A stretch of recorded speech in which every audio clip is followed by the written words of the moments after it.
Hi, in this short video, I'd like to talk with you about how the English language has changed over the years. And in particular, I'm going to talk about the way in which we use words. Now that's changed over certain inflection points in history with implications for instruction. Now this is going to be a short video that deals with a very complex topic, so I readily admit going into it that I'm oversimplifying. So there are certain common reasons for change. External pressures, socio-political upheavals, as well as new ideas, new inventions, and changing technologies. Now, importantly, and here's what I want you to remember going in, our language has gone through certain periods of time, such as shift from Old English to Middle English, for instance, and from Middle English to Modern English, when our language has changed significantly. The year 1066, with the conquest of England by William the Conqueror, was a period of very significant change in the language.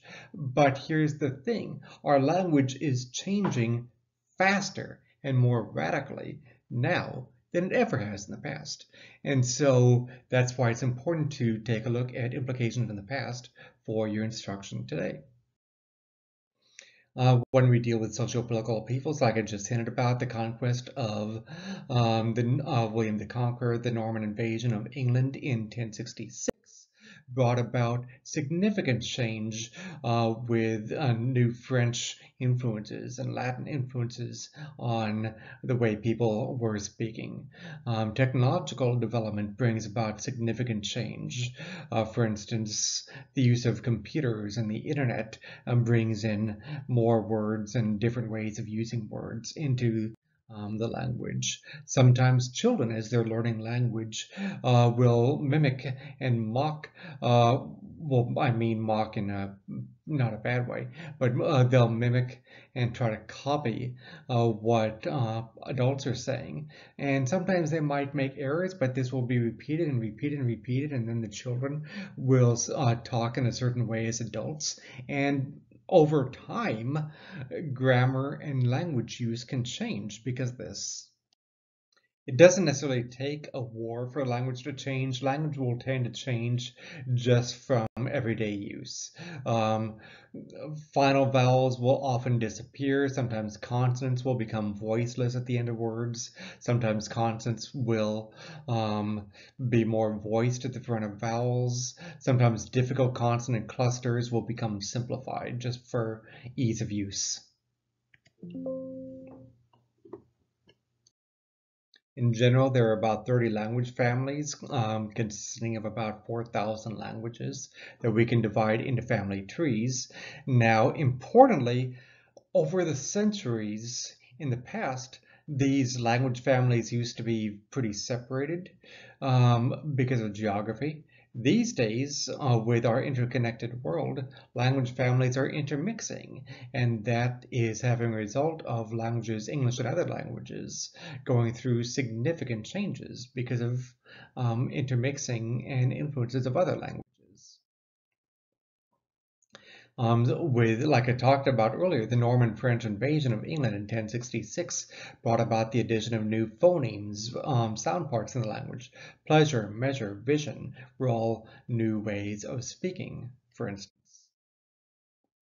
And again, we saw a significant change from Old English into Middle English, as you could see with Chaucer and Shakespeare. We had the Great Vowel Shift from 1400 to 1600, changing from in spelling in the way we would spell certain words like mouse and house. The Great Vowel Shift also included new ways of spelling things like spoon and wife as we went from Old English into Modern English.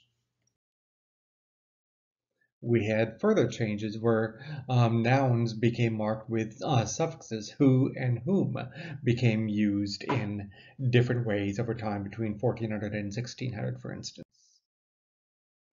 There was a reduction in inflections, where suffixes started to drop out and became difficult to distinguish different endings. Word order became stricter. Most English words are borrowed, and that's an important thing, and it kind of makes the English language a little bit difficult for many people. For instance, Viking invaders brought a great deal of influence from their home countries. You had 1100 to 1500 with Middle English.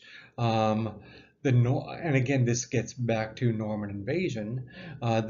A significant difference between the way that the ruling classes were speaking and the way that ordinary people were speaking. And eventually, this would lead into further shifting down the road when we got toward the Renaissance period.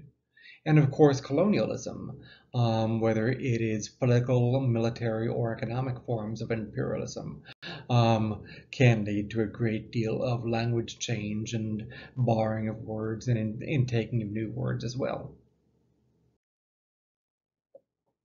During the Renaissance, Greek and Latin represented academia, scientific terminology, and that still is pretty common today.